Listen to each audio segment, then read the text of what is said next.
네, 오늘도 말씀 묵상의 자리로 나오신 우리 귀한 성도님들을 주님의 이름으로 환영하고 축복합니다. 오늘 우리에게 주신 하나님의 말씀은 요한복음 11장 36절부터 44절까지의 말씀입니다. 그러자 유대 사람들은 보시오, 그가 얼마나 나사로를 사랑하였는가 하고 말하였다. 그 가운데서 어떤 사람은 이렇게 말하였다. 눈먼 사람의 눈을 뜨게 하신 분이 이 사람을 죽지 않게 하실 수 없었단 말이요. 예수께서 다시 속으로 비통하게 여기시면서 무덤으로 가셨다. 무덤은 동굴인데 그 어귀는 돌로 막아 놓았다. 예수께서 돌을 옮겨 놓아라 하시니 죽은 사람의 눈이 마르다가 말하였다. 주님, 죽은 지가 나흘이나 되어서 벌써 냄새가 납니다. 예수께서 마르다에게 말씀하셨다. 네가 믿으면 하나님의 영광을 보게 되리라고 내가 네게 말하지 않았느냐. 사람들이 그 돌을 옮겨 놓았다. 예수께서 하늘을 우러러보시고 말씀하셨다. 아버지, 내 말을 들어주신 것을 감사드립니다. 아버지께서는 언제나 내 말을 들어주신다는 것을 압니다. 그런데도 이렇게 말씀을 드리는 것은 둘러선 무리를 위해서입니다. 그들로 하여금 아버지께서 나를 보내신 것을 믿게 하려는 것입니다. 이렇게 말씀하신 다음에 큰 소리로 나사로야 나오너라 하고 외치시니 죽었던 사람이 나왔다. 손발은 천으로 감겨 있고 얼굴은 수건으로 싸매어 있었다. 예수께서 그들에게 그를 풀어주어서 가게 하여라 하고 말씀하셨다. 아멘. 오늘 본문 말씀은 예수님께서 죽은 나사로를 살리신 장면에 대해서 말씀하고 있습니다.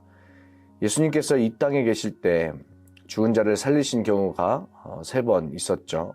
첫 번째는 나인성 과부의 아들을 살리신 경우이고, 두 번째는 회당장 야이로의 딸을 살리신 경우이고, 세 번째가 바로 오늘 본문에 나오는 나사로를 살리신 경우입니다. 예수님은 나사로의 무덤 앞에 와서 무덤을 막고 있는 돌을 옮겨 놓으라고 말씀하세요. 예수님은 왜 돌을 옮겨 놓으라고 하셨을까요? 죽은 자를 살리시는 분이 돌은 움직일 수 없으셨을까요? 그렇지 않겠죠. 아마도 예수님은 이 놀라운 기적을 사람들의 순종을 통해서 하나님의 일을 함께 하길 원하셨을 겁니다.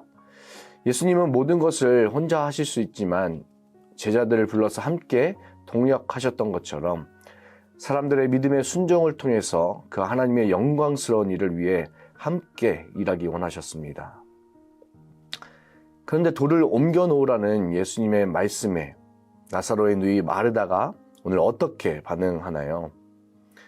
주님, 죽은 지가 나흘이나 돼서 냄새가 납니다. 이렇게 반응하죠. 예수님의 말씀에 반문을 제기합니다. 그런데 마르다가 어떤 사람인가요? 11장 25절에서 27절까지의 말씀을 보면 예수님이 마르다에게 나는 부활이요 생명이니 나를 믿는 사람은 죽어도 살고 살아서 나를 믿는 사람은 영원히 죽지 아니할 것이다. 네가 이것을 믿느냐? 라고 물으셨을 때 마르다는 예, 주님은 세상에 오실 그리스도이시며 하나님의 아들이심을 내가 믿습니다. 라고 고백한 인물이 바로 마르다입니다. 이러한 믿음의 고백을 한 마르다가 예수님께서 돌무덤을 열라고 하셨을 때 27절에서 고백했던 모습과는 다른 모습을 보여주고 있습니다. 삶이 고백을 따라가지 못하는 마르다의 모습에서 오늘 우리들의 모습을 돌아볼 수 있을 것 같습니다. 우리도 마르다와 마찬가지로 주는 그리스도시고 살아계신 하나님의 아들이신 줄을 믿는 그런 믿음을 가지고 있지만 우리의 삶은 그 고백을 따라가지 못할 때가 있죠. 신앙 고백은 그에 합당한 삶으로 뒷받침되지 못할 때가 있습니다. 신앙 고백과 삶이 다른 마르다에게 예수님께서 이렇게 말씀하세요. 네가 믿으면 하나님의 영광을 볼 것이다. 하나님의 영광을 볼 수 있는 것은 믿음이라고 말씀하십니다. 예수님이 나사로를 살리신 것은 주님께서 죽음을 이기시는 권세를 가지고 있다는 말이에요. 그리고 나사로의 부활은 예수님의 부활을 예표하는 사건입니다.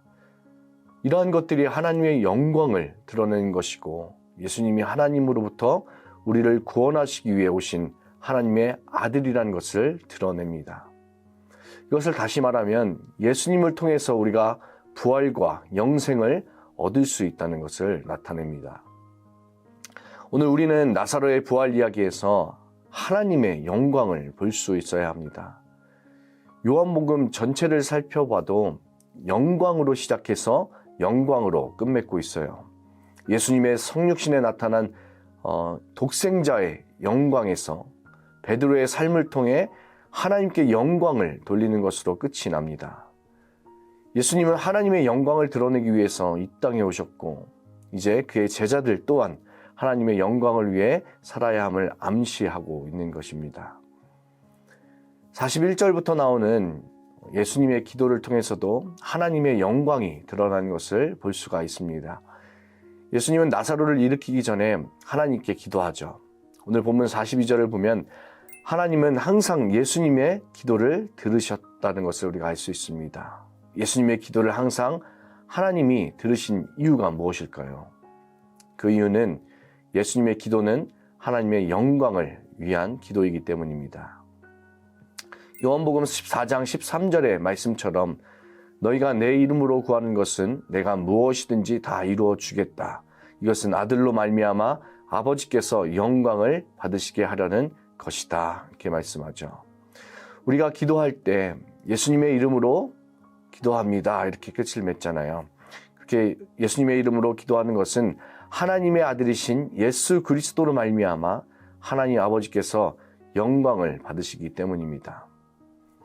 본문에서 예수님의 기도로 나사로가 다시 살아난 것도 하나님의 영광과 관계가 있습니다.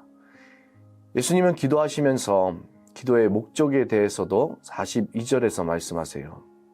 예수님이 기도하신 목적은 예수님은 자신이 하나님께로부터 보내심을 받은 사람이고 또 하나님의 능력으로 이 일을 한다는 것을 보여주시기 위해서입니다.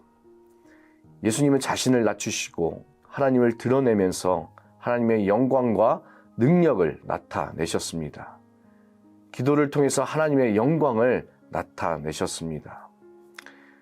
나사로를 살리시기 전에 하신 예수님의 기도를 정리해보면 첫 번째로 예수님은 하나님께로부터 보내심을 받았다는 것을 나타내셨어요.